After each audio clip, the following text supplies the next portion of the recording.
Okay, here we go. April 8th, if I'm not mistaken, pardon me.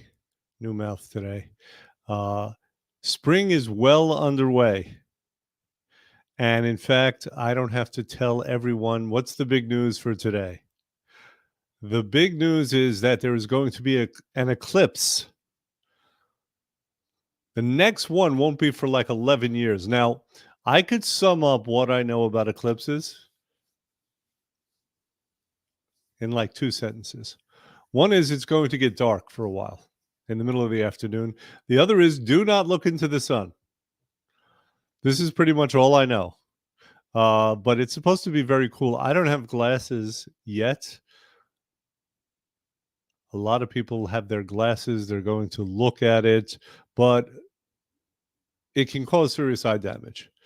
So please be aware of that. You do not want to have serious eye damage while you're looking at the eclipse. It's going to be really, really cool.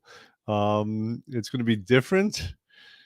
Now, of course, there are talks about the impending apocalypse, especially since the other day we had an earthquake. So, I mean, people are pretty sure that someone is messing with something. I mean, all the conspiracy theorists are going crazy. I mean, who is messing with the weather? Who's messing with the planet? I don't know. I have no insight into any of that. And also, being that we're so close to Passover, there is talks of plagues. And if we want to go in our Wayback Machine and rewind the clock a few years, there was a lot of talk about plagues while we were in the middle of the pandemic. Don't forget, it wasn't only the pandemic. There was the pandemic, but then there were like what, locusts? Uh, I don't know what else there was. It seemed like there was a few things. There was flooding. There was a lot of things. I certainly hope that this is not the time of the plagues again, because I am the firstborn male, and that would not work out well. I will do my matzah eating ritual in a couple of weeks, and so I don't think I'm going to have anything to worry about. I pray that I'm safe, and same with all the other firstborn males out there. I don't know why the firstborn male was the one who had to go, but that's just how it works out sometimes. Okay, let's get focused here for a minute. So, last week, for those of you who were with me, and for those of you who were not, I read a little bit from my book.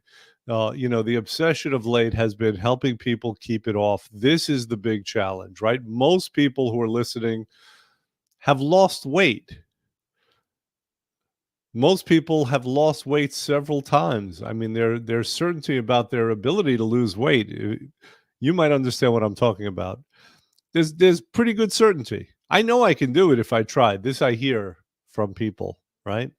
It's the keeping it off that's key. This is the big challenge. This is why I wrote my book called Keeping It Off: Your Guide to Weight Management. I don't know if I love that title, actually. In fact, it wasn't even my title. There was some marketing people, and they chose that. They surveyed it, and they said that's what people liked. Well, if people are going to be boring, that's up to them. It doesn't mean my title has to be boring. So that may change in the future, but that is the name of the book for now. It is a workbook. I've been giving it away to people. It can be downloaded from thintechweightloss.com for free of charge. I must sound like a broken record at this point, but I don't want it to be for free. For the most part, people do not value what they don't pay for. I think this book should be paid for. I think it should be expensive, frankly. I think it's worth it. It's very simple. It's done in a workbook style. It is a compilation of my knowledge accumulated over the past 10 years. It is the principles of losing weight. It is not any specific program or plan or technique. These are the principles to keep it off, no matter what you've done to lose the weight in the first place. All right. So last week I read a passage, and in that passage I kind of referred to another passage. I don't know why I'm saying passage, chapter, little chapter. Passage sounds better. So I referred to this other chapter, and the chapter that I referred to is very much about energy, right? Like kind of a little woo woo stuff. Not terribly, just it just makes sense. So we're fighting against forces. There are forces arrayed against us when we want to lose weight, right? There's pushback. I mean, and the forces are internal. So our own emotions and stress and desires, and they're also external, right? From our cultures and this society. And so there are a lot of forces arrayed against us. This is where energy comes in, right? How do we manage that energy? How do we deal with those forces? Sometimes they seem too big for us. So in this particular chapter, I talk about that. I talk about energy. And without further ado, let me get into it. I may stop on occasion to make some commentary. I probably will. So let's get started.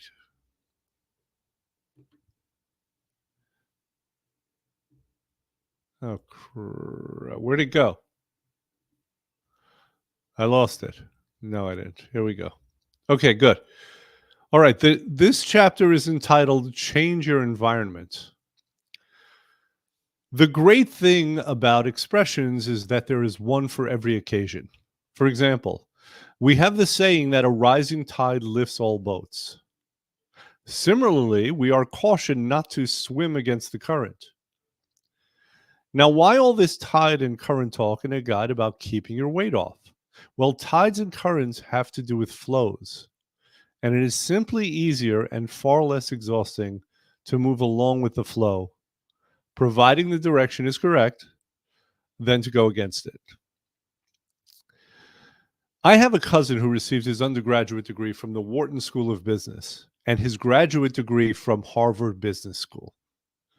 Now, with apologies to Stanford, cousin David graduated from the two greatest business schools on the planet, thus ensuring his ability to make a great living for the rest of his life. Now, David is obviously academically gifted, but here is the really interesting part of the story. Gifted though he is, David was not the valedictorian or salutatorian of his high school class. In fact, he graduated 37th. This is the benefit of going to a high school and having a peer group where achievement is encouraged. A rising tide lifts all boats. Now, I've got to stop here for a moment. I said David is obviously academically gifted. Now, a few weeks ago, actually, David passed away at the age of 58. We weren't particularly close. I hadn't seen him in years, but it still had an effect. And I still remember this story about him. And full disclosure, I got something wrong. He didn't graduate 37th. He did better than that, but still, the point still remains. He went to a high school where they pushed each other. He and all his friends, his peer group. I mean, they were about academic success, excellence. It was important to them, and that was one of the reasons he was so successful in life. I watched his funeral on YouTube, and it was simulcast. And his friends who stood up to speak about him, to give the eulogies, they were all very successful in their lives also. So I mean, it further underscores the point. I did want to bring this up. I mean, this was a very difficult thing for everyone who knew him to deal with. I mean, it's just what it is, right? A 58-year-old guy, who's doing great. He just dies of an aneurysm. So I did want to mention that it's a little hard to read it, and it was hard to read it when I wrote it. I was speaking in the present tense, and in the present tense at the time he was alive. He is no longer with us. And I did get that one detail wrong, but the larger point is still valid. Okay, let's get back to the reading. Let's contrast David's story with that of Felicia, a former coworker of mine. Felicia grew up in an economically depressed city in New Jersey. It was the kind of place where those who studied hard and sought academic success were viewed with suspicion. I'll never forget her tears when she described to me the abuse she received at the hands of her friends and family for the unforgivable crime of trying to better herself in her situation. "Who do you think you are?" they would say. "Do you think you're better than us?" Whereas David's environment, and we're defining environment as the surroundings or conditions in which a person lives or operates. His environment supported his desire for success. Felicia's environment, which includes people and attitudes, not just physical surroundings, was hostile to her achievements. I've since lost touch with Felicia, though it would not surprise me if she became a smashing success. She's a very strong-willed person. Sadly, it would also not surprise me if she was crushed by her environment either. It is hard to swim against the current. So, what can we take away from these stories and sayings? To answer this, let us revisit our example of the person who returns to their home following a fire and after a brief respite resumes their irresponsible habits. So let me comment on that. This is part of an extended metaphor I use throughout the book, and it's the metaphor of the fire, which is what motivates people to start a weight loss program in the first place. Right? There is some acute pain. There is that they need to get out of. And I referenced that earlier in this book, and I'm referencing it now. I think I'm going to have to next week maybe read about the earlier references, just like I'm doing this week, because I mentioned it last week. So we'll see about that. But let's get back to this. Again, we're talking about this metaphor of the fire. So let us suppose that instead of just setting the rule about not smoking in bed, he physically removed all his cigarette cartons and kept them in his car. And instead of relying on his memory regarding lit candles close to the drapes, he replaced the drapes with a non-flammable window treatment. In this case, he would be doing more than setting rational rules. He would actually be changing his environment to support what he wants to accomplish, and by doing so, eliminating the elements of discipline and willpower from the equation. In other words, he would be altering the tides and currents to be in his favor, right? Can you see that? How by altering the environment, you're altering the energy and the effort that it takes. I have no data on this, but it is probably easier to stay in shape as the undisciplined, weak-willed person in a vegan ashram than it is to resist the late-night sliders and beers that lead to the freshman 15 in a college dorm. Now, who of you who just heard that are saying, yeah, I remember that freshman 15. I remember the late-night ordering out and eating. In my case, we would order sliders, among other things. But yeah. And in case you don't know what a vegan ashram is or what an ashram is, an ashram is kind of a collective, a place where the community does yoga. And I guess they work on physical and spiritual pursuits. The question is, how can you alter your environment in a way which will support your health and weight loss goals? How can you change the circumstances, objects, routines, people, and attitudes within your vicinity to ensure your success? It's understandable if you find yourself intimidated by this idea. It can be difficult to change your own mind, much less your environment. It requires that you, one, make an honest assessment of the factors and barriers which are working against you. And two, understand that while you likely cannot change every factor, you can change enough to tilt the tides in your favor. Now, that's the end of this particular chapter. There is an exercise to do afterwards. That's how the book is formulated or formatted. It is a workbook. So after you read one of these pieces of data, which I hope are wisdom or truth, then there are questions that are designed to have you think to how you can apply it in life. All right. But how often do we see this? I mean, take a look at your own environment. Do you have people in your environment who are sabotaging you? Not on purpose. Sometimes on purpose. We've seen that, right? Sometimes on purpose with ill intent. More often than not, it's because, they want to live a certain way. And if you are making better choices, then they're not necessarily going to. And it can be difficult. And, for example, let's take a couple. And, the way the couple connects is that they eat great food and they drink alcohol. And this is kind of a very important ritual to them. Well, that's an environment that is in need of change if you want to support your health goals, because long term, that will not. And that is really tough to give up. But can something be done about it? Yes, something can always be done about it. What is the environment that you want to create and what's the result that you want to get? It is possible. It can be done and it can be very difficult. I'm not saying it's easy, right? What about the office worker who's in one of these offices? And I hear about these. I don't think I've ever been in an office like this, but there are some offices out there. Apparently, every day they're bringing in bagels and donuts every single day. Now, that's not an environment that's conducive, obviously, to losing weight and to being healthy and to keeping weight off.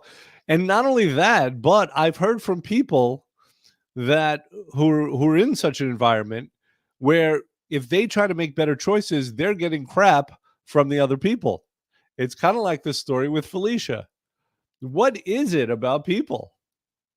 They suck sometimes. All right. But this is what we see. That's a whole fascinating subject in and of itself. What is wrong with my mouth today? My mind is going faster than my mouth, right? But it's a fascinating subject, like why that happens. And I would postulate that there are several reasons that happens. One is, again, people kind of enter into these conspiracies. You feel better about yourself if other people are committing the same transgressions. So it is kind of a conspiracy that people do. Another is that if you make better choices, it reminds a person of their transgressions, right? There's a guilt that goes along with it. So it's a way to alleviate that burden of guilt. There's fascinating psychology. I mean, another one is envy. So this is a force that we deal with. Many of you who've heard me before or who've been on the program where I send a video about these kind of situations know what I say when it comes to people like that are trying to influence you to not behave in the way that is going to support your goals. And it's simply to ask for their support.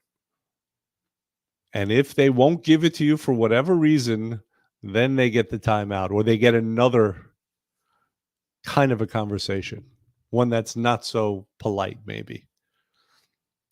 All right. A real friend will get over their own BS and they will support you. At least that's my opinion on it. Okay. So I'd like everyone to consider this. I'd like everyone to consider their environments, how their environments are supporting their goals or not supporting their goals, and how the environment can be altered in order to do so. And remember this metaphor about the fire. right? It's a much better strategy to not rely on force of will, to not say, okay, I'll never smoke in bed again, right? That's one level. One level is to make that kind of a firm rule. And that is a very sane rule, right? I'll never smoke in bed again, which is kind of like I'll never gain weight again. But the next level is this: I won't even have cigarettes in my house. So the chances of smoking in bed or not smoking in bed are obviously infinitely better. And the chance of not having another fire to deal with are definitely much better. Okay? We do these things in our normal life all the time. We have a bad situation, and on the other side of it, we make a rule. But again, that next level is not just to have the rule, because the rule is still reliant upon your own discipline and force of will. Now, if you alter your environment, you need less of it. And that's what we want to do. We don't want to pit ourselves against all of these forces, both internally and externally. We want to alter the forces by altering the environment and making it easier and making our chance of success much better. Make sense? Okay, good. I'm not going to belabor the point. Everyone, enjoy the eclipse. I look forward for it to be evening. I might, during the day, I might take a nap. If it's still possible to get glasses, I might get glasses. I am not going to stare into the sun. That means I'm smart. Okay, everyone. I'll see everyone next week. Take care.